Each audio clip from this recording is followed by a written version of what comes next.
გამარჯობა, ეთერშია სოლიდარობის სტუდია და გადაცემას გაუძღობი მე დავით ახვლედიანი. ჩვენი სტუმარი გახლავთ პარტია სოლიდარობა მშვიდობისთვის თავმჯდომარე მიხეილ ჟღენტი. მოგესალმებით ბატონ მიხეილ. მოგესალმებით ბატონ დავით, მოგესალმები პატრიოტულ მაყურებელს, მადლობა მოწვევისათვის.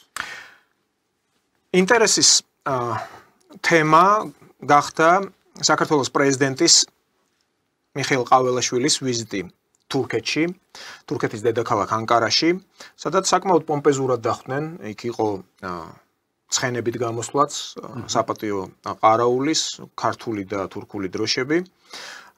ის კადრებიც ყველა მიხილა, როგორ მიაგო პატივი თურქეთის რესპუბლიკის ახალი თურქეთის დამაარსებლის მუსტაფა ქემალ ათათურქის საფლავს საქართველოს პრეზიდენტმა. და პრესკონფერენცია, რომელიც მოყვა ამ შეხვედრას, უფრო მეტად წარმოშვა საკმაოდ კითხვები ქართულ მაყურებელს აუდიტორიას გაუჩნდა შეკითხვები თურქეთის პრეზიდენტ რეჯეპ ტაიპ ერდოღანის მიერ გაკეთებულ განცხადებასთან დაკავშირებით, რომლის თანახმად საქართველოში უნდა მოხდეს ახისკელი თურქების რეპატრიაცია. მოდით აქვე ავხსნი ამ განცხადების შემდეგ ქართულ მედია სივრცეში, სოციალურ ქსელში დაიწყეს აპელირება იმაზე, რომ ერდოღანმა ხომ არ ახსენა თურქი მესხებიო, მან ახსენა ახისკელი თურქებიო. ახლა შინაარსი აქ პრინციპში დიდად განსხვავებული არ არის. თურქებისთვის თურქი მესხები არიან სწორედ ახისკელი თურქები.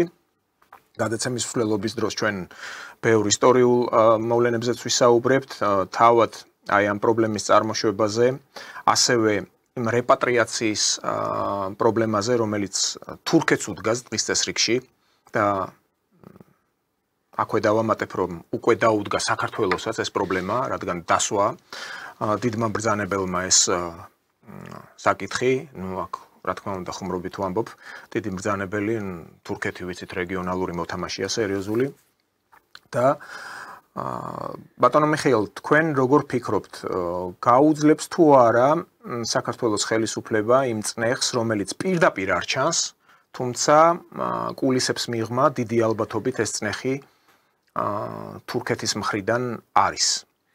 ეს არ არის შემთხვევითი, რომ საქართველოს პრეზიდენტი ჩადის ანკარაში და თურქეთის პრეზიდენტთან პრესკონფერენციაზე დგება სწორედ ეს საკითხი. თურქი მესხების დაბრუნება საქართველოში. მადლობა ბატონ დავით კიდევ ერთხელ ვიყოთ მხნედ. იმიტომ რომ დაიწყო ახალი შემოტევა საქართველოზე და დაიწყო ახალი ომის კერის გაჩენის პერსპექტივა. რატო ვამბობ ამას? მოდით გავიხსენოთ 22 წლის წინ, 23 წლის წინ როდესაც შეიქმნა შავი ზღვის საპარლამენტო ასამბლეა, რომლის დამფუძნებელიც, სულის ჩამდგმელიც, დამფინანსებელიც გახდათ თურქეთი და სტამბულში, დოლმენბახჩაში იყო მგონი თუ არ ვცდები, შტაბ-ბინა, სადაც ძალიან ხშირად მიწევდა ყოფნა როგორც საპარლამენტო დელეგაციის, მუდმივ მოქმედი დელეგაციის დილას და წარმომადგენელს. იმ დროიდან იგრძნობოდა თურქეთის გავლენა და აი აქ უკვე დეტალებში გადავალ. პრაქტიკულად პოსტსაბჭოური ქვეყნები 90-იანი წლების დასაწყისიდან ამერიკის შეერთებულ შტატებმა და დიდმა ბრიტანეთმა აჩუქეს თურქეთს და ვისაც გახსოვთ თურქეთი 84, 85, 86 წლების მე კარგად მახსოვს, იმიტომ რომ საზღვარზე მსახურობდი ახალციხე თურქეთის, ანუ საქართველოს საბჭოთა კავშირი თურქეთის საზღვარზე და იმ კოშკურიდან სადაც ჩვენ მქონდა ურაველიდან ჩვენ ხედავდით კარგად, ცოტა ზევით ავდიოდით, რა თქმა უნდა, და მიმდებარე სოფლებიდან, საგუშაგოებიდან კარგად ჩანდა რა მდგომარეობაში იყო თურქული სოფლები და ისე გავიდოდა კვირა, ერთი მანქანა არ შედიოდა ხშირ შემთხვევაში და უკვე 90-იან წლებში ყოველ ჩასვლაზე ვგრძნობდით, როგორ იცვლებოდა თურქეთი, როგორ ლამაზდებოდა, როგორ ასე ვთქვათ, მდიდრდებოდა. რატო თქვი ეს? იმიტომ რომ ამერიკის შეერთებულ შტატებმა დაშლეს საბჭოთა კავშირის 260 მილიონიანი მოსახლეობა და ზე სუპერ ეკონომიკა პრაქტიკულად გადააბარეს თურქეთს და თურქეთი გახდა ის ზალა, რომელიც მერე მართავდა უკვე წლების მანძილზე გავლენები ქონდა და აქედან მოიპოვა ეს გავლენები, მოგეხსენება თქვენ ჩემზე კარგად იცით. და ზუსტად წინა გადაცემაში ვთქვი და იმის წინ ვთქვი, რომ თურქეთი დემირელის განცხადება შეხვედრის საუბარი მოვიტანე ბატონ ვახტანგ გოგუაძეს და როგორ ასე ვთქვათ, სთავაზობდა მაშინ და პარლამენტის თავმჯდომარეს, რომ თურქი კაცი მოსული იყო რუსი კაცის მაგივრად.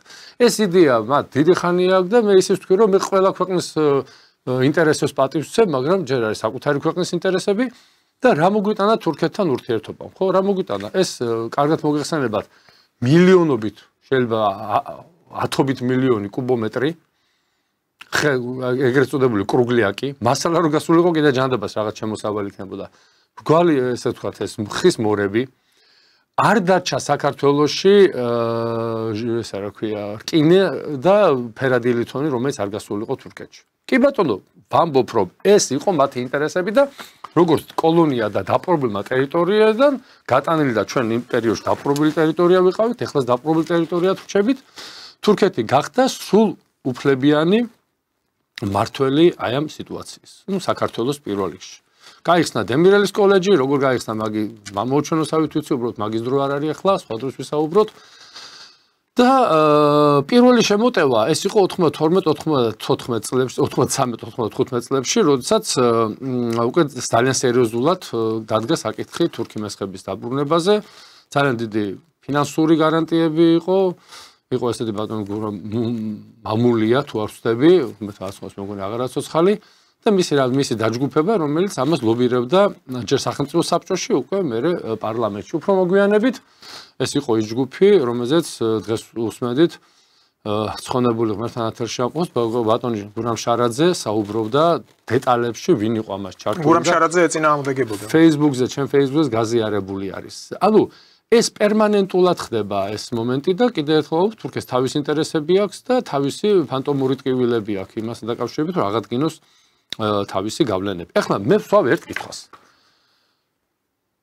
რატო შეუქმნა თურქეთის ხელისუფლებამ საქართველოს ხელისუფლებას, როგორც სტრატეგიულ პარტნიორს, აი ესეთი დიდი პრობლემა დღეს მოსახლეობის თვალში. ანუ, კარგით, ხელების გადაგრეხვით იყო თუ დაყოლიებით იყო თუ ხო ყველა ვიცოდა, აქედან წასული პრეზიდენტმა, საქართველოს პრეზიდენტმა, ხო კარგად იცოდა რა დღე იყო 12 აგვისტო. შენურად იცოდა, ხო? იმათაც ხო კარგად იცოდნენ, რა დღეს ეპატიჟებოდნენ და როგორი დიდი დღე იყო. ამავდროულად მინდა მიულოცო საქართველოს და ქართველებს ეს დიდი გამარჯვება და მე მინდა რომ აი ამ გამარჯვებებით არ დავბრმავთ კი არ გავბრუნდეთ. დიდგორობაზეა საუბარი. ხო, დიდგორობაზეა. და ბატონ მიხეილ, თქვენ რო ახსენეთ ეს თარიღი, დიდგორობა. თუ გახსოვთ რამდენიმე წლის წინ პირდაპირ მოითხოვა თურქეთმა, ხო, რომ არ ჩაატაროთ არავითარი ეს პომპეზური დღესასწაული თვითონ დიდგორის ველზე. კი ბატონო. აი მემორიალთან. თუმცა პრემიერი იყო მისული, მაგრამ ეს ისე გავაგზავნებ ჩემას. ანუ ორივე მხარემ შუენურად იცოდა, პირველ რიგში თურქეთმა შუენურად იცოდა, რა დღეს მიიწვიეს საქართველოს პრეზიდენტი და ამას რა გამოხმაურობა შეიძლება მოყოლოდა საქართველოში. ხო, ან ერთი დღით ადრე, ან ერთი დღის მერე, ან ერთი კვირით. არა.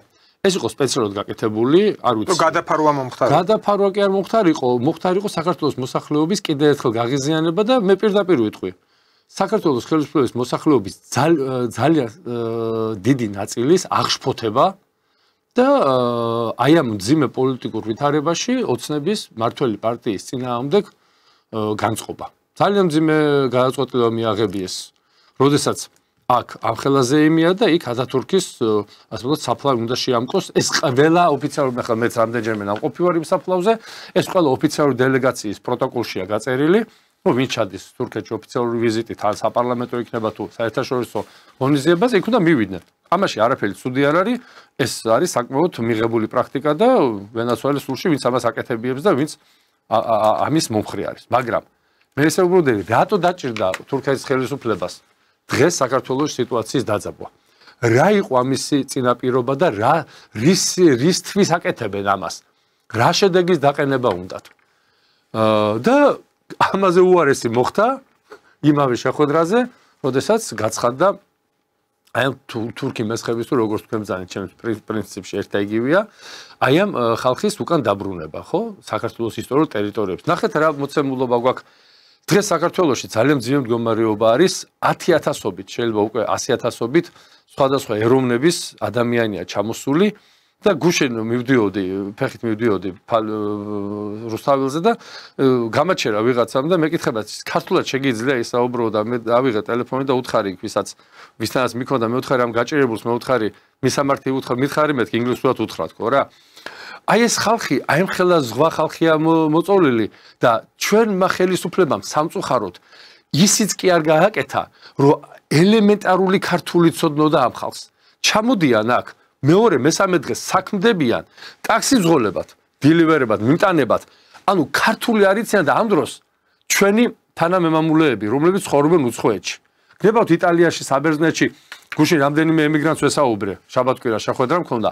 და იმათ მითხრა რომ ჩვენ იმხელა წნეხს გავდივართ, იმდენ გამოსთას ვაბარებთ, იმდენი რაღაცა უნდა გადავლახოთ ბარიერი, რომ ელემენტარულად მიმტანის ანა ესეთი კურიერად ოფიციალურად მუშაობის უფლება მივიღოთო, უბრალოდ ძალიან გწყინსო, როდესაც საქართველოში წინა საღამოს ჩამოსული ადამიანი მეორე დილით მოახტება იმას რა ქვია, მოპედი იქნება თუ ველოსიპედი, გზაკვალი არის ის, წარმოდგენა არა აქვს, საცხოვრობს, სად ჩამოვიდა და ესე ხელის გულზე მივართვით, აი ეს მდგომარეობა. უბრალოდ სიტყვას მოყვა გუშინ, აი ორი შემთხვევა ქონდა, წარმოდგენა არ აქვს, სად არიან. დადიან რა მობილურებით, ჩაწერილი აქვს აპლიკაციები და რო დაგირეკოს ვერ გიხსნის რა უნდა. ინგლისური არიციან, ქართულ ენაზეა საუბარი, არც ერთი ენა არ იციან საკუთარი ენის გარეშე. ორი სიტყვა იციან რაღაცა და იმაზე, ანუ ესე არ შეიძლება და აი ამ ფონზე რატო გამახსენდა ახლა? ამ ფონზე თურქეთის ხელისუფალი გვთავაზობს ყოველ საქართველოს ყოველხრივ მიუღებელ წინადადებას, შეურაცხყოფელ და საქართველოს მოსახლეობის აი წყობრიდან გამოყვანა თუ გინდა. მაგრამ ნახეთ ბატონ მიხეილ, მაპატიეთ ესე რომ გეჭრებით, მესმის თქვენ რასაც ამბობთ, მე ვიზიარებ თქვენს პოზიციას.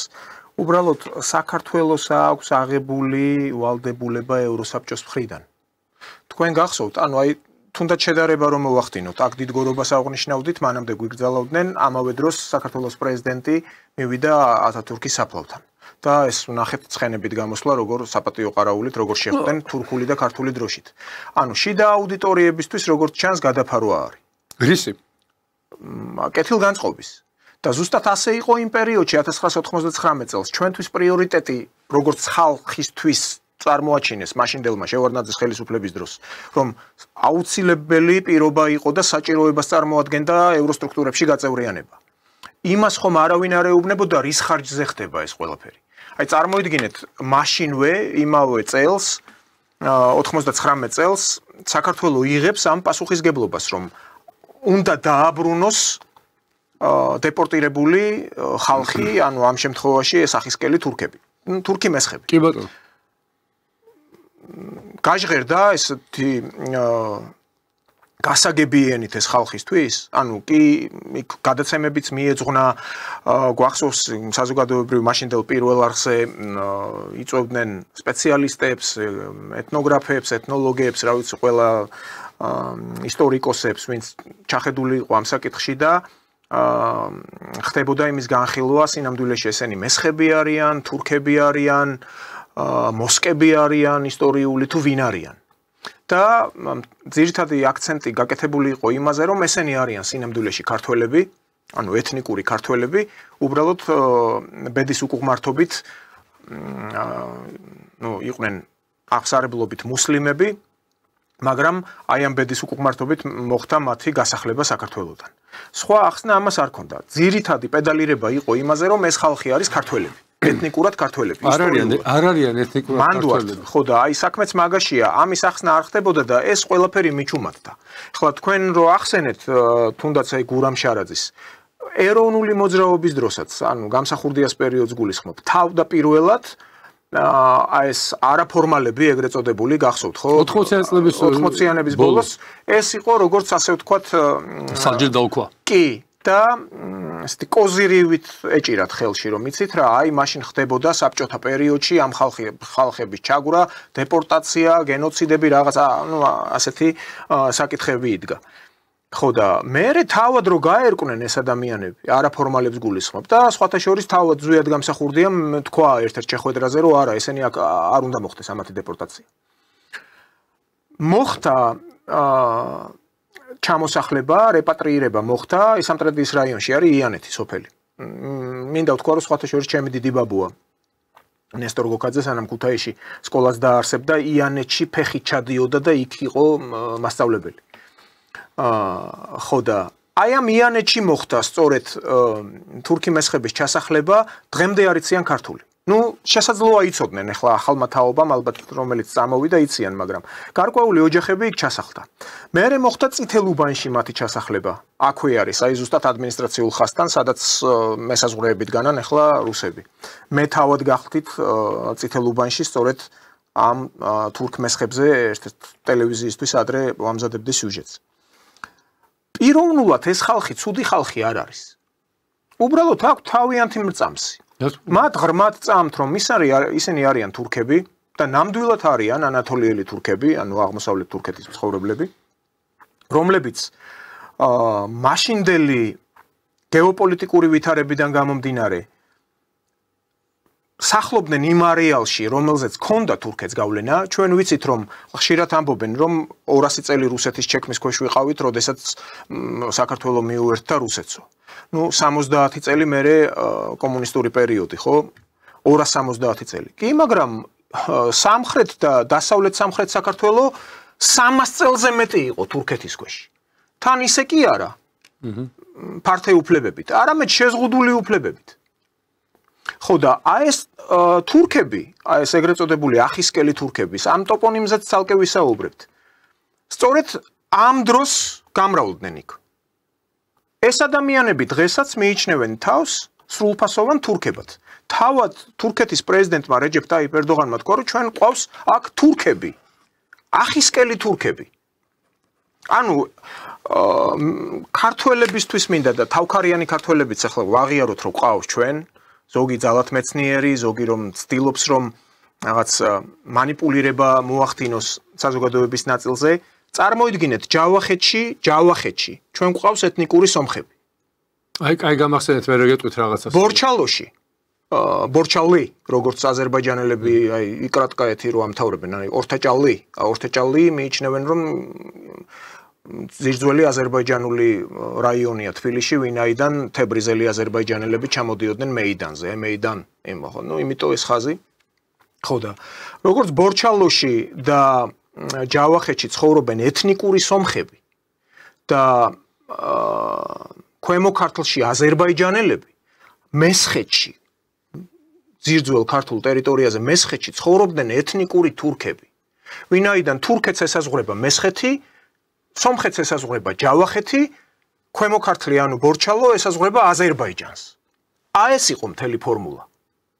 აქ სამჭხიბაო არაფერი არ არის.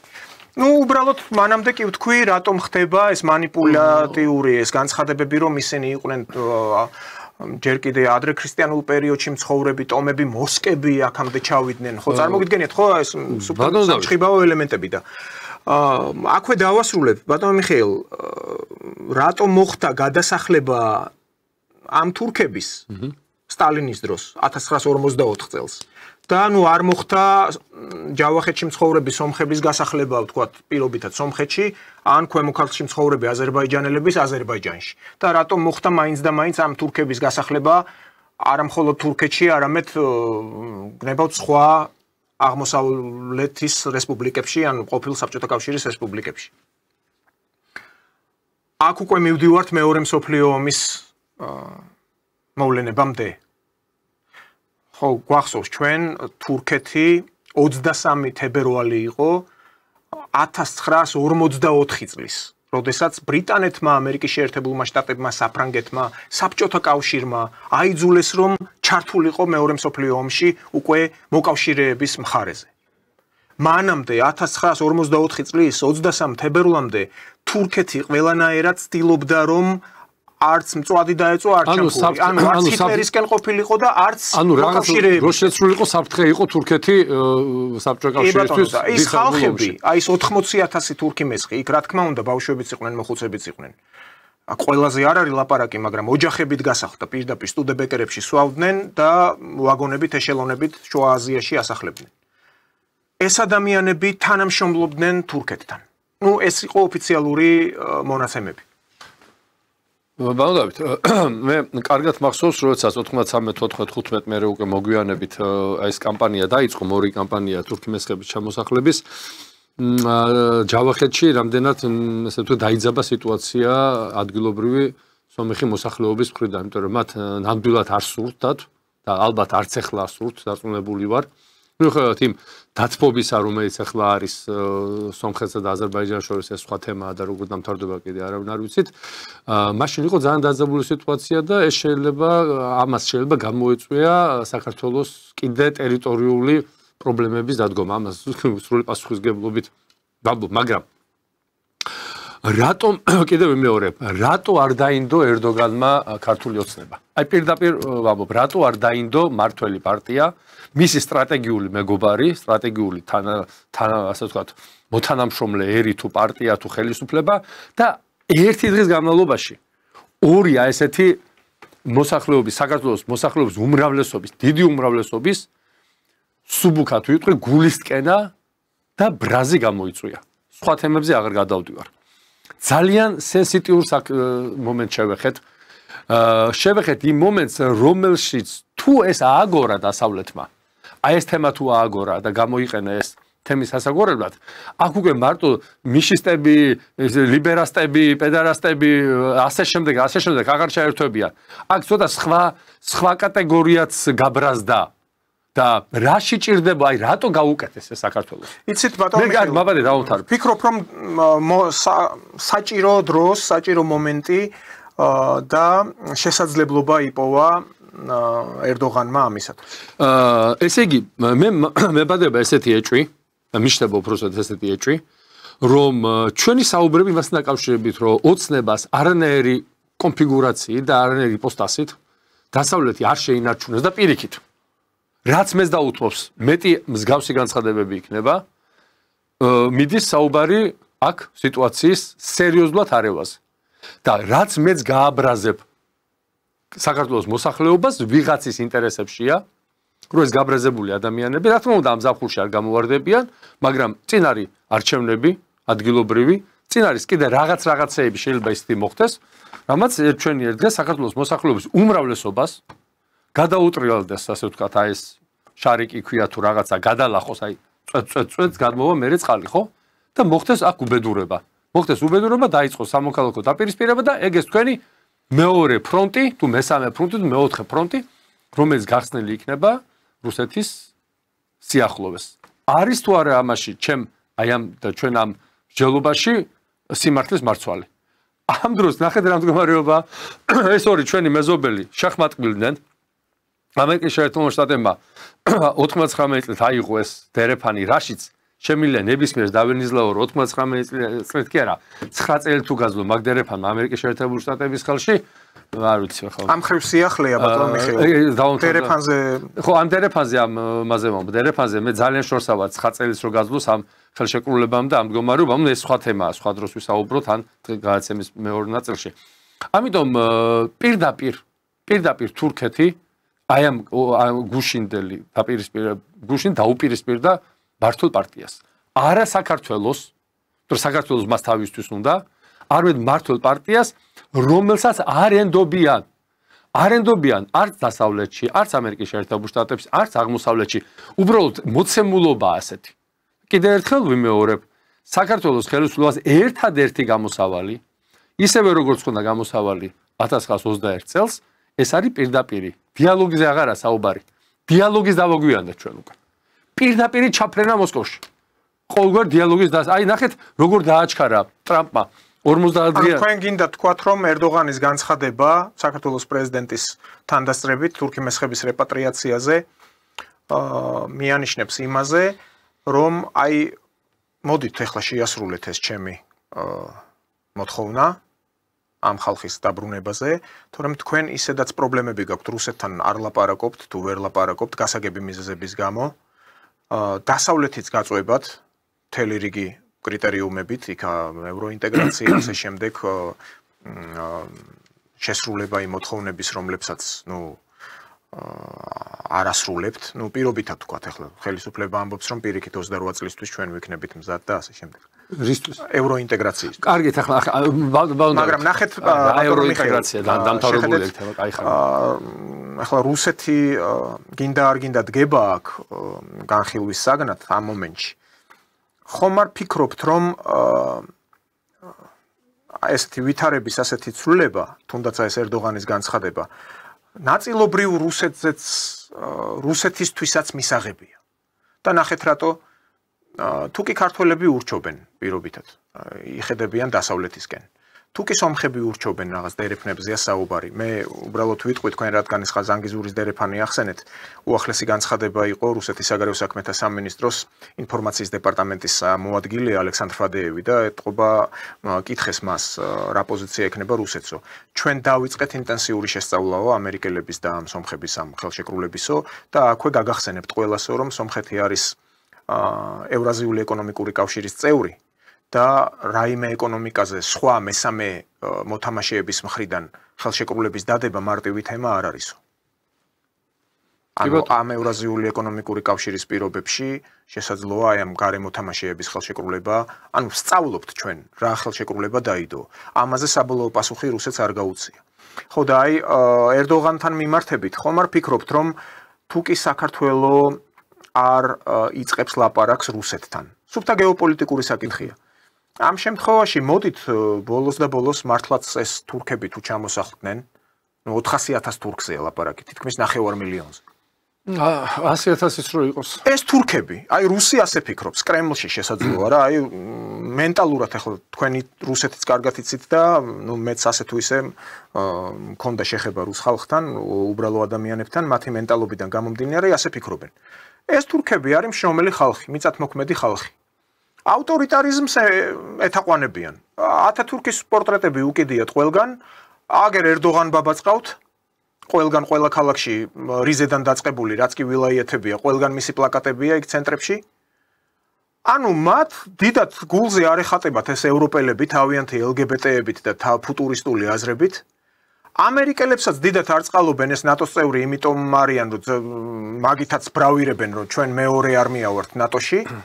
და იყოს ეს ამერიკელებისა ეს ნატოს კომპონენტი ჩვენთან ვინაიდან ამით ვაბალანსებთ კიდე სხვა ძალებს იქ ჩინელებს, რუსებს, რა ვიცი ყველას და ამიტომ რუსი ფიქრობს რომ მოდით ეს თურქი იყოს ისევ აქ ჩვენ სამხრეთ საზღვართან ვიდრე ქართველი რომელიც რა ვიცი ერთხელ გადავარჩინეთ შევაკოწიწეთ პაზლივით ერეკლე მეორის შემდეგ რამდენიმე ექსპედიცია იყო მინდა გითხრათ რომ პასკევიჩის დროს მოხდა ეს თურქეთის უпростоრად ახალციხის პაშალიკის და სწორედ აი ამ ახისკას რასაც ეძახიან ამაზე კიდე ცალკე ვისაუბრებ. ამიტომ მოდით იყვნენ ისევ ეს თურქები ჩვენ სამხრეთ საზღვართან. ადრე გვიან მათთან გავარკვევთ საქმე. ვიდრე ეს ქართველები და სომხები რაღაცებს ურჩობენ, იგონებენ, რა ვიცი. ასე შესაძლოა ასეც ფიქრობდნენ და აწყობდნენ. არ არის გამორიცხული, გამომდინარე იქნება რომ რუსები ძალიან კარგად ისნობენ თურქებს, ანუ გენეტიკურ დონეზე ისნობენ უკვე შემიძლია ვთქვა. 80 აღარ მაქვს რომელი წელი იყო ანკარაში არის ძალიან დიდი საელჩო რუსეთის ძალიან დიდი საელჩოა და იქ არის ძალიან დიდი პანო დაახლოებით ალბათ 10 მეტრი 5 მეტრზე სადაც რუსეთის ერთ-ერთი მორიგი ომია და ის პანოა როგორ რუსები ჟლეტენ თურქებს და მაშინდელი ზედაპალატის თავმჯდომარე შუმეიკო იყო იქ ვდგებართ და ეძახის თურქეთის საგარეო საქმეთა მინისტრს ну თხოვა თანაშემწე გაუშვა და თხოვა რომ მოვიდესო და აჩვენებს ამ პანოზე. აი ნახეთ რას გიშვებითო და ეს თურქი no და გავარდა აი ამით. რის თქვა მინდა რუსეთისთვის იმპერიებისთვის ჩვენ ბევრჯერ გვითქვამს 1 წელი, 2 წელი, 10 წელი არაფერს არ ნიშნავს. ეს ჩვენთვის ნიშნავს 10 წელი და 20 წელი, იმიტომ რომ გონია რომ ხვალან ზეგმოხდება აუცილებლად. შეიძლება 20 წელიწადში საქართველოს 600,000-ზე რატო გადავეკიდე ამ ციფრს, მაგრამ ჩვენ ისეთი ტემპით მივექანებით. ბატონო დავით, ესეთი ისეთი თვით მონდომებით რაღაცა ესე დიდი რვენია გვაქვს ამის მოსულად რო იტყვიან რომ ჩვენ შეიძლება 10 წელიც არ დაგჭირდეს იმისთვის რომ 600,000 დავჭეთ და პრაქტიკულად უკვე ქალაქში იგზნობა ქართველი ადამიანის ნაკლებობა. აი ეს არის კატასტროფა და ეს მოხდა 1 წელიწადში. და ეს მოიმატებს. აი უახლოესი ჩემი გარემოცვიდან საანთესაო სამეზობლიდან 3 ოჯახმა აი იმ კვირაში დატოვა საქართველო. შვილებით აიბარგნენ და წავიდნენ, ხო? ნუ ეხლა თქვენ მაინც მეტროპოლიას თბილის გულისხმობთ. წარმოიდგინეთ რეგიონი. აი იგივე ახისკაა. რეგიონში მესხეთი ავიღოთ. მე რეგიონში გეტყვით. რეგიონში არ არსებობს საქართველოს რეგიონი, სადაც ოჯახიდან, ან ორი ოჯახიდან მინიმუმ ერთი ადამიანი ოჯახის წევრი არ იყოს სხვაში წასული. ეს არის კატასტროფული მდგომარეობა და ამ ფონზე ახლა მოდი რუსეთის ადგილზე ვიყო. მე თუ დავალაგე თურქეთთან სიტუაცია და აი ეს საფრთხე მოხსენი და ჩემი საზღვრები რომ ის საფრთხე რატო იყო მაშინ 90-იანებში პრობლემა სერიოზული, იმიტომ რომ იქ ჩეჩნეთის პირველი მეორე კამპანია იყო, იქ უკვე მირიმ შამიევის ქვეშ არსებული ტერიტორიები არ მინდა ხო თქვა თავის სერიოზულ პრობლემას გამოთქვამდნენ პრეტენზიებს რუსეთის მიმართ. მოკლედ რუსეთმა დაშლილი იყო. იმ პერიოდში რუსეთს ეჩქარებოდა. დღეს თუ გარანტიები მიიღო, ჩაკეტა თავის საზღვრები, იქ მოახერხა აფხაზეთის ტერიტორიის, ასე ვთქვათ, ეკონომიკურად ექსპანსია და იქ მოახერხა ეკონომიკური შესვლა და იმ სასტუმროების თქვენ ბრძანეთ მე მგონი და სასტუმროების და ტურისტული ინფრასტრუქტურის შექმნა დაიცი ცოტა ხანია 1 წელი 2 წელი 10 წელი მე სად მიდიხარ მუდმივი არაფერი არ არის თურქეთის ეკონომიკასაც არ აქვს ახლა ისეთი იდეალური მდგომარეობა რომელიც ჰქონდა 90-იან წლებში განმეორდები იმიტომ რომ მთელი საბჭოთა კავშირის 260 მილიონიანი ქვეყნის ზე ეკონომიკა ჩააბარეს საქართველოსთან შეკრული შეფუთული მინი ჩაის ქარხნები გაგონდა ჩალის ფასად. ანუ რკინის ფასად, ჯართის ფასად ვაბარებთ. ამიტომ შევხედავს სადამდე ვიმაიმუნებთ როგორც 1883 წლიდან 1800 წლამდე ვიმაიმუნეთ და ნუ მე რაღაცა დადგება რა ეხლა სიმონიანმა თქვა ეს მარგარიტა სიმონიანი კი არა ძალიან ბევრი ამბობს ამას მერეო ისე არ მოუწიოს ქართველებს რომ თავად შეგვეხვეწენ ჟირინოვსკი ეხლა ხო აღმოჩნდა რა Facebook-ზე ვერ გახსნი ისეთი ხალხი მე ჟირინოვსკი ეზიზღებოდა ამბობს რომ ეს კაცი სიმართლეს ბრძანებსო ხო მან ჩვენ გითხრა განმეორდები რომ თურქები მოვლენ თქვენთან მან თქვა რომ გრუზინი ქართველები მოვლენ ჩვენთანო მოფოფხდებიანო ბიჭო რატო უნდა გამართდეს ჟირინოვსკის სიტყვები. იმიტომ რომ ვერ გადაახტით საკუთარ თავს, იმიტომ რომ მოგვიწყეს პროვოკაცია. მე პირდაპირ ვამბობ, ეს იყო პროვოკაცია გუშინდელი. ჩვენი პრეზიდენტის იქ ჩასვლა, დასავლეთის მიერ კარგად დაგეგმილი სპეცსამსახურების, ეს ბრიტანული სპეცსამსახური იქნება თუ ამერიკის შეერთებული შტატების სპეცსამსახური, თურქეთის ხელით შესრულებული პროვოკაცია, რომელმაც საქართველოში ის ბრიტანული უფრო მგონია, ბრიტანული კი ბატონო, თურქი მესხები.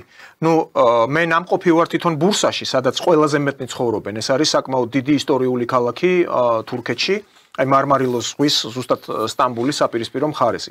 პატარა პორტიცაა იალოვა და ეს ბურსა დიდი მთა არის იქ ულუდაგი ეს საკურორტო ზონა დიდი ისტორიული ქალაქია. სხვათა შორის ერთი პერიოდი დედაქალაქიც კი იყო.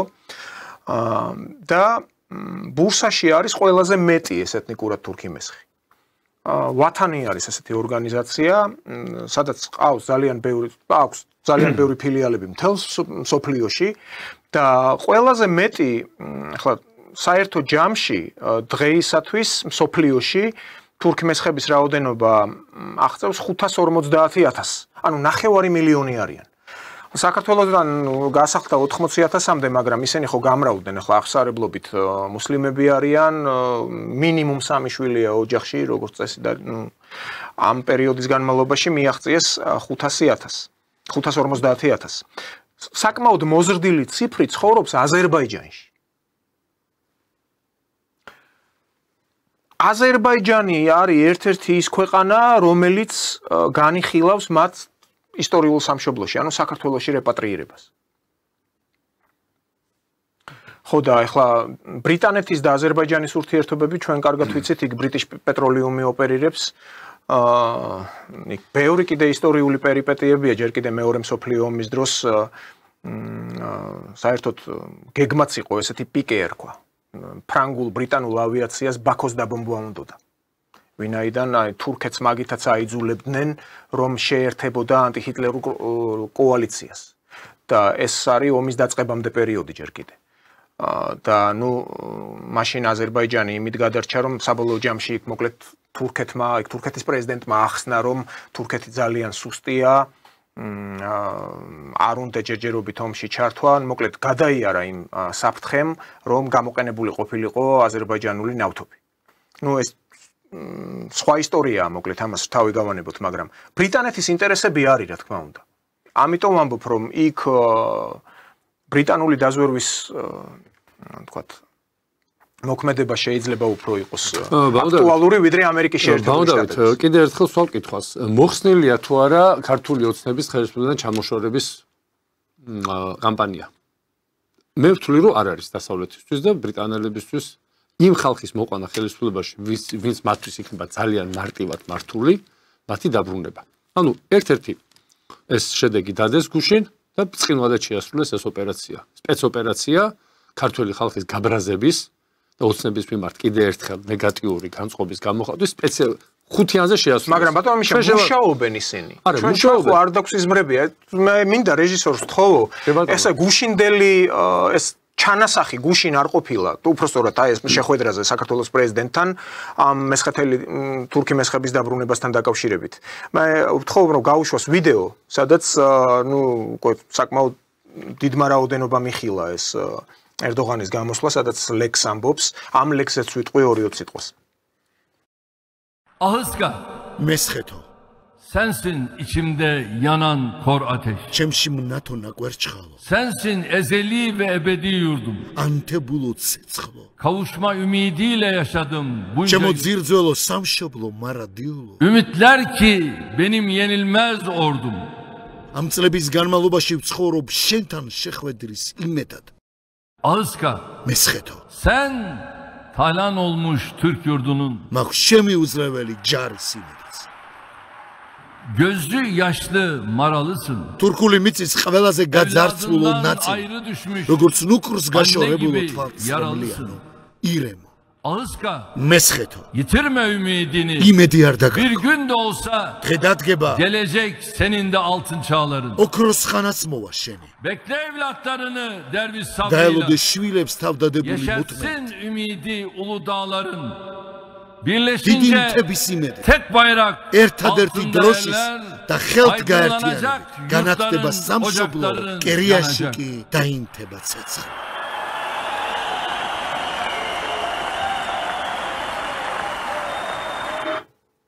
და სხვათა შორის ეს ლექსი არც მეტი არც ნაკლები ეკუთვნის აზერბაიჯანელ პოეტესას აც განსვენებულ განირა პაშაევას. ის მე ვიცნობდი მას, თბილისშიც ბრძანდებოდა ერთხელ. ჟურნალისტი ქალბატონი იყო, მილი მეჯლისის წევრია აზერბაიჯანის და სწორედ აი ამ საერთაშორისო კომიტეტში იყო, საერთაშორისო ურთიერთობების კომიტეტში და ასევე იყო აზერბაიჯანის მხრიდან ევროსაბჭოს დეპუტატი. ანუ აზერბაიჯანში ძალიან კარგად ესმით აი მესხეთელი თურქების საკითხი. და ერდოღანი ახლა ხო წარმოგიდგენიათ რამხელა კავშირებია თურქეთსა და აზერბაიჯანს შორის, რომ თურქეთის პრეზიდენტი კითხულობს აზერბაიჯანელი პოეტესას ლექს, რომელიც მიეძღვნა თურქმესხებს. ბავშვებთ, ჩვენ იმაზე უფრო მძიმე მდგომარეობაში ვართ, ვიდრე წარმოგიდგენი, არ მინდა შევაშინო. ჩვენი ბოლო 30 წლის, ასე ვთქვათ, აზროვნება პრაქტიკულად დეგრადირდა და მეხსიერებაში გვაქვს სერიოზული გარღვევა. ანუ რის თქმა მინდა, დღევანდელი მოცემულობით საქართველოს ხელისუფლება და მთლიანად ჩვენი მოსახლეობა გავხდით მძევალნი. ანუ გამოსავალს, აი რაც უფრო მეტი დრო გადის, გამოსავალი და ასე ვთქვათ, თავის გადარჩენის შანსი სულ უფრო და უფრო მცირდება. ეხლა შეთანხმება მოხდება აუცილებლად, მაგაზეც ვიტყვით 2-3 სიტყვას, აი ამ ტრამპის და პუტინის შეხვედრის შემდეგ გარკვეული იქნება და მე არ მინდა რომ ისევ საქართველოზე მოხდეს რაღაცა გარიგება, იმიტომ რომ დიდი სიამოვნებით საქართველოს ტერიტორიებს და კიდევ ერთხელ ვიმეორებ, ყველა ქვეყანა ცდილობს თავისი ინტერესებიდან გამოვიდეს. საქართველოს გარდა. ამიტომ თუ შენ არ გინდა შენი ქვეყნის ინტერესებიდან გამოსვლა, შენ ქვეყანას როგორც ახლა ამ ლექსშია ნათქვამი, კვლავ გააგიზგიზებენ, ბუხარს კვლავ დაანთებენ და შვილის ნუკრი დაუბრუნდება ისევ თავის დედას თუ როგორც კერიაში დაინთება ცეცხლი. ხო, კერიაში დაინთება ცეცხლი. შენ როცა ცეცხლს არ ანთებ შენ კერიაში, როცა შენი სახლი მიგდებული გაქვს, როცა შენი სოფლები დაცლილია, გაუბედურებულია, აპატია ქალბატონები, ეხლა არ ვიცი როგორ ამარა მე 90-იანებში მახსოვს ქალბატონები რა მდგომარეობაში იყვნენ განსაკუთრებით არდაგანში, ყარსში და აი ბათუმიდან პირველი რომელია სარფი და აი რა მდგომარეობაში იყვნენ. Როგორი იყო ახლა არ მინდა რაღაც დეტალების მოყოლა ჯოჯოხეთს ხედავდი მე ერთხელ სიმწრისგან ერთი ბოთლი რახი დავლიე გაუზავებლად ცეთ რაღაცეები ვნახე ქართველი ქალების ისა იმიტომ კი არა რომ მე მათ მაშვები რა ქვია არა ძმაო ისინი მშივრები იყვნენ მშივრები დაურჩა დარჩათ ოჯახები და იძულებულები იყვნენ ჩვენ უბედურება დაგმართა საბჭოთა კავშირის დაშლა საქართველოს მიწასთან გაასწორა მორალურად ზნეობრივად გამრავლება ნოლზეა მე უნდები მაშინ ყველა რა ქვია ყველა ერი ასე ვთქვათ გაიზარდაო ეხლა რა ჯანდაბავჭირს ჩვენ გარშემო ყველა აზერბაიჯანი ორჯერ თუ სამჯერ გაიზარდა მოსახლეობით ორჯერ მინიმუმი ხო აი შენ როცა ვერ ხვდები რა მდგომარეობაში ჩაგაგდო ამ ეგრეთ წოდებულმა დამოუკიდებლობამ და ეგრეთ წოდებულმა იმ ხალხმა ვინც დღეს კიდე ერთხელ ვიმეორებ თურქეთი მეზობელია მაგრამ შენ მეზობელთან შენი ინტერესებით უნდა მიხვიდე და ჩემი ინტერესი არ არის დღეს აქ 100,000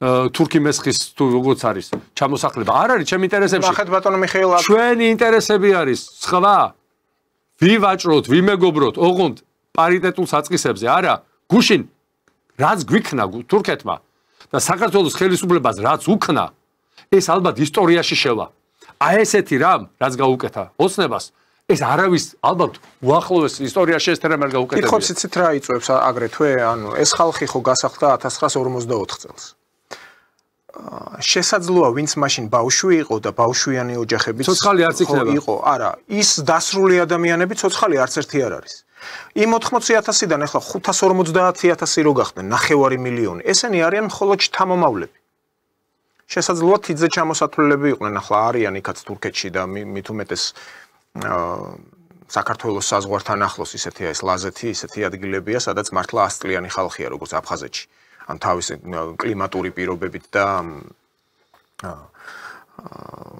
90 წელს შორდებიან ასე ვთქვათ დიდხანს ცოცხლობენ მაგრამ აი ამ გასახლებულთაგან შესაძლოა სულ იყოს ვთქვათ 5,000 ადამიანი დარჩენილი და აქ ლაპარაკია 550,000 თურქმესხზე ესენი არიან აბსოლუტურად სხვა მენტალობის მქონენი არავითარი ქართული მენტალობა მათ აღარ აქვთ და ამ ხალხის ჩასახლებას. ხლა ადრეც იყო დაანონსებული რომ აი ახალციხეს ასპინძას და ადიგენს ყურადღება უნდა მიექცეს, უნდა დავიწყოთ შენებლობაო. ეხლა წარმოვიდგინე აი ამ გუშინდელი განცხადების მერე და მოთხოვნის ერდოღანის. რომ ხლა ნამყოფი ვარ ცენტრალურ ანატოლიაშიც მინახავს როგორ არის ფერდობებზე მთიან თაგორიან ადგილებში მრავალსართულიანი კორპუსები გაშენებული. აი მიწისძვრაც ხო იყო თურქეთში ვნახეთ რა ნევშეხირი, კაისერი ესეთ ქალაქები პირდაპირ დგას 22 სართულიანი კორპუსები. აი შეფენილი პირდაპირ ხრიოკ ტერასებზე. ხო, აი ახლა წარმოდგენილი მაქვს ერდოღანის განცხადების შემდეგ 10-15 წელიწადში ახისკაში. ნუ ახისკას ეძახიან მესხეთს ისინი, ანუ ეთიმოლოგია სიტყვის არის ახალციხე ახლა და როგორც ახალციხეს ეწოდება ახისკა, ასევე კრებიჩი მთელ რეგიონს ეძახიან ახისკას. აი ასეთი კორპუსები ასპინძაში, ადიგიუნს ეძახიან. და მეტიც მე გვათანში, ბურსაში თავად მითხრეს რომ ჩვენ ბორჯომამდე რკინიგზა ჩვენი აშენებულიაო და წალკამდეო, ანუ მხოლოდ ახისკაში არ მოიშემ და აქვე აი ეს ბორჯომი შეუძლია რუკები იხილოს, ეს არის აი ახისკა სადაც წერია. ეს არის ის 4 რეგიონი, მარცხნივარი ახალციხის რეგიონი, ასპინძის, ადიგენის და წალკის რეგიონი, ეს ტერიტორიებია, რაც იდეაში აჭარის და ბორჩალოს შორის არის. აი ეს ადგილია სწორედ ეს ახისკა. რაც იდეაში თურქთა უმეტესობას, რომლებიც სკოლაშიც კი სწავლობენ და ლიტერატურაში ამას ასწავლიან, რომ ეს ჩვენი ისტორიული მიწა-წყალიაო. ხო და ამაზეა ლაპარაკი. ეს ჯერ კიდე მეფის რუსეთის დროინდელი რუკაა იმ ტოპონიმებით, რომელიც თქვა თურქებს მიაჩნიათ, რომ მათი ტერიტორიაა. ხო და აქ ჩდება ეს კითხვა, რომ ადრე თუ გვიან თუ იმ განცხადებებსაც გავიხსენებთ, რაც მანამდე არა მხოლოდ ერდოღანს, არამედ დავით ოღლუსაც ჰქონდა გაკეთებული, რომ ჩვენ ახლა ბრძოლით და იარაღი და ზარბაზნებით კი არ უნდა დავბრუნდეთ სადმეო. ხო ერდოღანი კი იძახის, ჩემი ჯარის იმედი მაქვს. მაგრამ ეკონომიკურად უნდა დავიბრუნოთო, ერბილიო, სალონიკიო, ბათუმიო, ანუ ჩამოთვლილი იყო მთელი რიგი ქალაქები. სკოპიეო, პრინციპში ეს ნაბიჯები ბალკანეთშიც გაიჭრნენ. პრინციპში ეს ნაბიჯები უკვე გადადგმული აქვს. ჯარი აღარ ჭირდება. რა უნდა ვთქვი, რაში ჭირდება ხა ჯარი, შენ რა გინდა ჯარი, როცა პრაქტიკულად მოსახლეობის დიდ ნაწილს, რომელსაც შეხება თურქეთთან, ამბობენ რომ მათთან მირჩევნია ყოფნაო, მაგრამ ეს დროებითი ეკონომიკური წინსვლა ბჭყალებში, რაც საქართველოს თურქეთთან ურთიერთობით აქვს, მერწმუნე ძალიან მალე უკუ რეაქციას მოგცემს. ეს არ 28-29 წელს არ გასწდება რაღაც დიდი პრობლემები. სამაგეროდ ჩვენ იქიდან აღარ გვექნება ეკონომიკური ხეირი, მაგრამ გვექნება აქ უმძიმესი მდგომარეობა, როგორც ეთნიკურად, ასევე ტერიტორიული მთლიანობის, ხო? ჩვენ არა ვართ მზად დღეს არანაირად მზად არა ვართ არავის მისაღებად. ის კი არა ჩვენ დევნილებს და ჩვენ მოსახლეობას როგორ უზრუნველყოთ მათი სახკარი და როგორ უზრუნველყოთ გამოკვებით. თქვენ იცით რომ ამას მოყვება ძალიან დიდი ფასთა ზრდა. იმიტომ რომ ისინი ჩამულენ გარკვეული ფინანსებით და სახელმწიფო ფინანსებით ჩამულენ ისინი. ეჭვი არ შეგეპარეთ. ჯვანიამ როდესაც შესთავაზა მათ რომ აი ჩვენ გვაქვს დაცლილი სოფლები.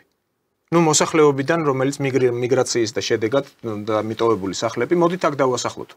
მაშინ თანსუჩილერი იყო თუ დემირელი იყო, არ მახსოვს თურქეთის ლიდერი და იქიდან შემოთვალეს რომ იცით არა, ჩვენ არ გვინდა ასეთ სოფლებში ჩასახლება. ჩვენ გვინდა ტერიტორიები ახისკაში, სადაც ჩვენვე გავაშენებთ სოფლებს, ახალი საცხოვრებელი სახლებით. და ამაზე მე მოხდა შეფერხება. ლანა ღოღობერიძეს საკმაოდ დიდი წვლილი მიუძღვის ამ საკითხის წამოწევაში.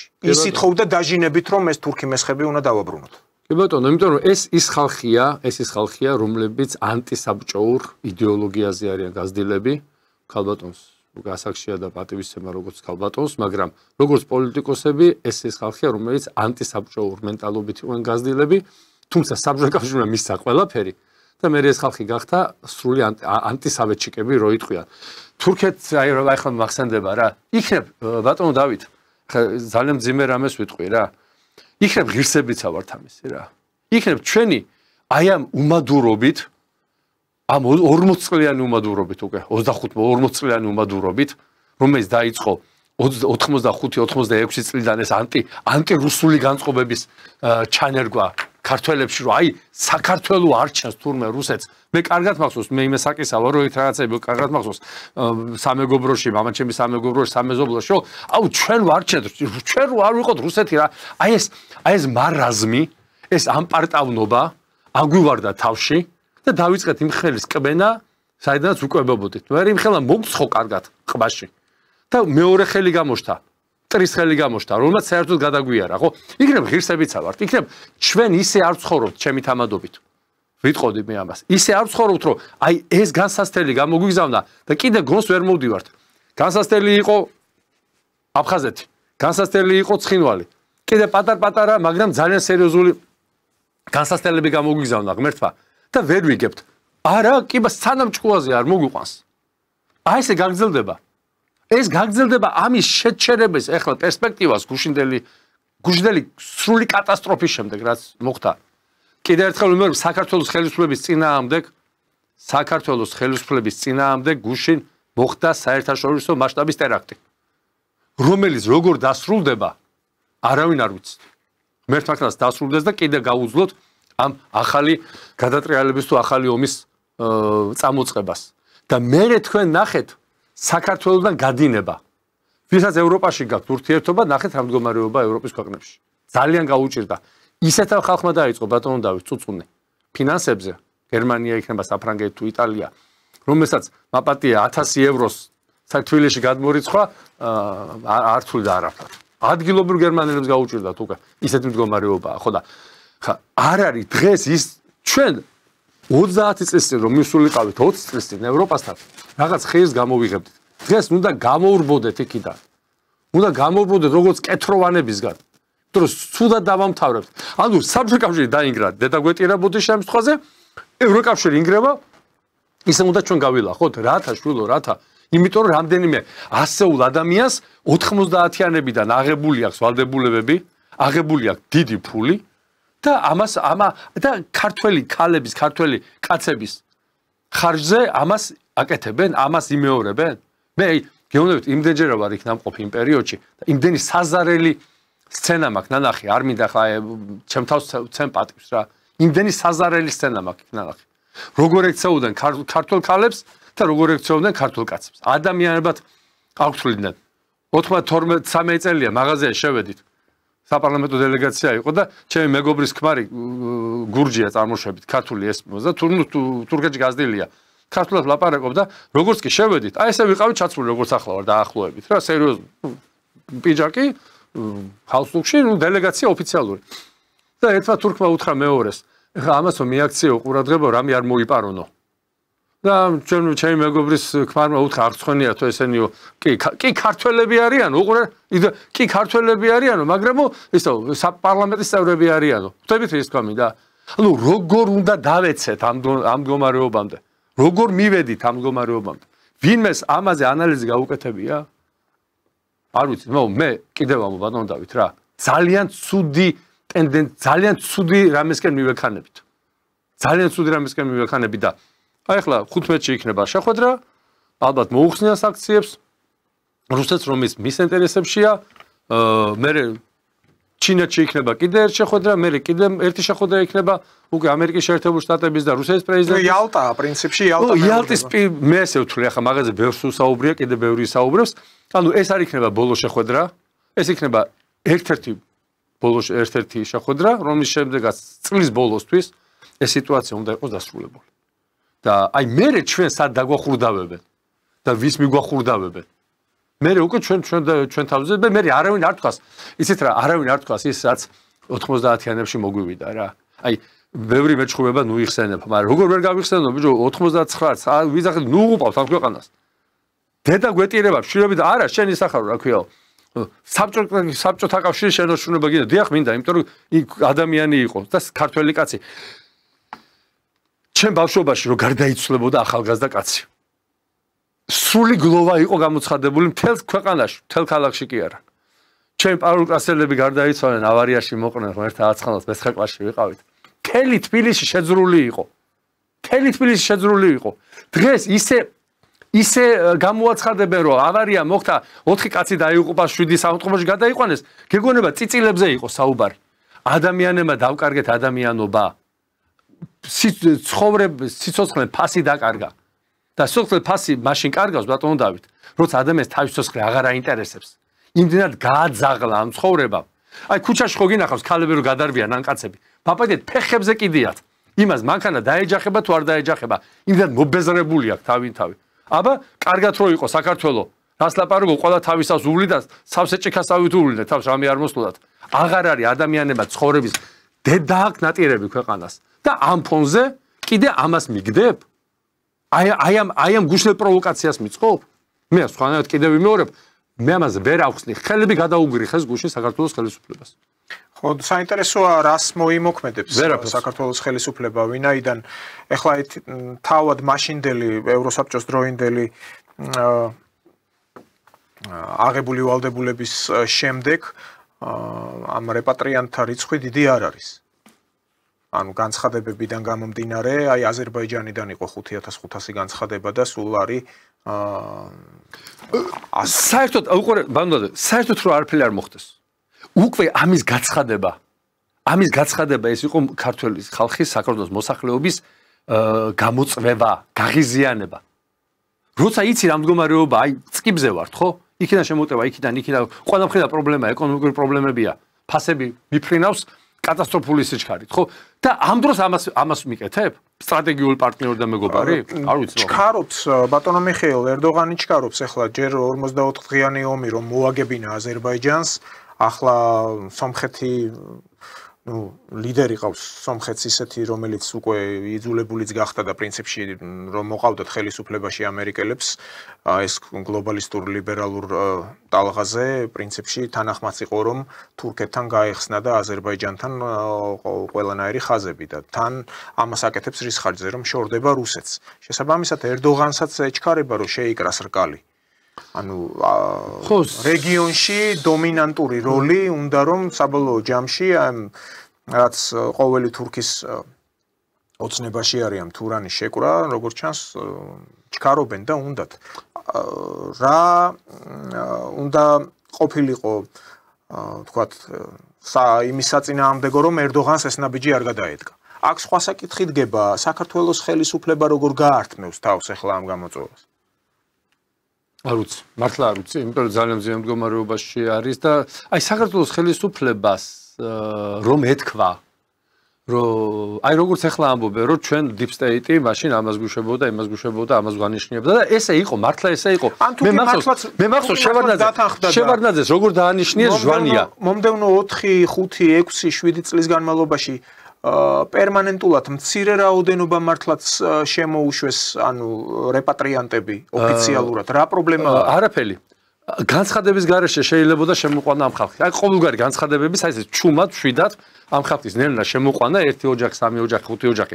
მე კარგად მახსოვს ახლა რა მინდა ხა ოცნებას ადვოკატობას არ ვაპირებ, მაგრამ მე მახსოვს როგორ დაანიშნიეს შევარდნაძეს ჟვანია. შევარდნაძეს მაშინ 96 წლის საპარლამენტო 15 წლის საპარლამენტო არჩევნებზე უნდა და ბატონი ელდარ შენგელაია ღმერთმა აცხონოს მისი სული კიდევ ერთხელ უსამძიმრებ ოჯახს. და მოკეთ ატყდა სატელეფონო ზარები არ გაჩერებულა. ეს იყო ამერიკული ლობი, ერთ-ერთი ეროვნების, ეს იყო ევროპული ლობი, ეს იყო ბონერის ქალბატონი ცოლი აქტიურობდა ძალიან და ანუ ხელები გადაუგრიხეს მართლა აი სერიოზულად ვამბობ რაღაც გეუბნებით.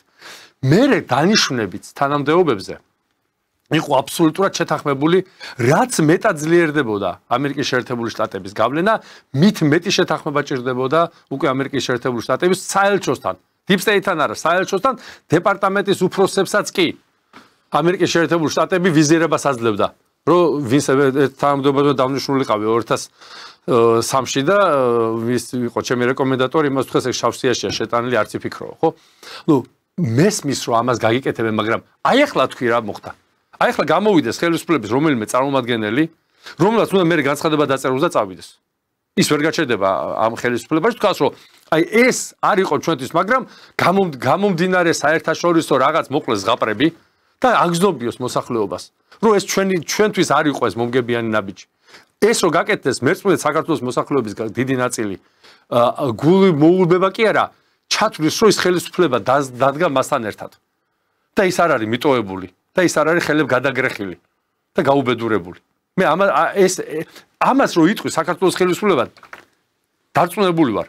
2 თვის შემდეგ იქნება თუ 1 წლის შემდეგ იქნება ამას იტყვის რომ აი ეს ჩასვლა იყო იმიტომ რომ რაღაცა შეიძლება მომხდარიყო, რაღაც ეკონომიკური ბერკეტები გამოიყენებია თურქეთს და იძულებული დღეს მიმანიშნე რომ ეს თვალი ჩამიკარი მაინც არა, ესეც არ ხდება ხო, მაგრამ დარწმუნებული ვარ ეს ასე იყო. და კიდე ერთხელ უბრუნდებით. იმ ხალხს ვინც ხელი მოაწერა ამ ჩვენ წამოწყებაზე, ხო? აი ამ 100,000-ზე მეტი ადამიანი 120-140 გადასთა უკვე, ხო? ამ ხალხს რას ეუბნებით ბატონებო და ქალბატონებო ოცნებაში? აი რას ეუბნებით, რომ 100,000-ის ზრდასრული ადამიანის აზრი არ გაინტერესებთ? კი ბატონო. აი რუსეთის უყურებს ამ ხელმოწერებს. მეზობლების უყურებენ. 100,000 მაკაც 140,000 მაკაცმა მოაწერა ხელი. რა შედეგი დგება? ჩვენ იმედი გვაქვს კიდე იქნება ამაზე საუბარი, ლაგვისტო, მაგრამ გვექნება ამაზე საუბარი და კიდე ერთხელ მიმართავთ, კიდე ერთხელ მოვთხოვთ, რომ ნაბიჯები გადაიდგას. და მერე არ გეწყინოთ არავის, არ გვეწყინოს, რომ რუსებმა მართლა რამდენიმე წლით ხელი დაიბანოს საქართველოზე, დაიბანონ ამ რეგიონზე, გააძლიერონ თავისი დასავლეთის საზღვრები, გააძლიერონ ევროპული ნაწილი, რომ იქაც სერიოზული პრობლემები შეიძლება შეექმნათ. დღესისპირეთია ახლა პირველი საპრობლემო ადგილი, მაგას დავანებოთ დღეს თავი და ჩვენ სად აღმოჩნდებით? აი მერე მაპატიეთ არ მინდა ეს თქვა. ყველა ამაზე პასუხი აგოს და მერე გვიან არ იყოს ბატონო დავით. იმაზე ტირილი ეს რა დაგვემართა? ყველა ერს, ყველა ქვეყანას ემართება ის რა არჩევანიც აქვს. ჩვენი არჩევანი 1990 წლიდან ეს არის თვით ლიკვიდაცია ქვეყნის. და მე ამ წლების მანძილზე ვერ ვნახე ვერც ერთი პოლიტიკოსი ვის თანამდებობაზეა რომ გამოსულიყო და რაღაცა ესეთი სიტყვა ეთქვა, რომელსაც კი იყვნენ რა თქმა უნდა, მაგრამ ეს არ იყო მართველი ძალა და მართველი ძალა ყოველთვის მიდიოდა აკეთებდა იმას, რაც ქვეყანას ყოველ დღე წევდა უკან. ომში გვითხრევენ. კიდე ერთხელ ვიმეორებ. აი საფრთხე რაც ჩვენ ვთქვით რომ რუბიკონი გადავლილი არ არის, თუმცა მართლა არ ყოფილა გადავლილი. ჩვენ ომში გვითხრევენ და ძალიან ცუდ მდგომარეობაში და ოქტომბრის არჩევნების შემდეგ ღმერთმა იცაქრა იქნება. დიდი მადლობა ბატონ მიხეილ გადაცემაში მონაწილეობისთვის. მაყურებელს შევახსენებ, ჩვენი სტუმარი გახლდათ პარტია სოლიდარობა მშვიდობისთვის თავმჯდომარე მიხეილ ჟღენტი. ჩვენ შევხვდებით ზეგ 16 საათზე. მადლობა ყურადღებისთვის. ნახვამდის.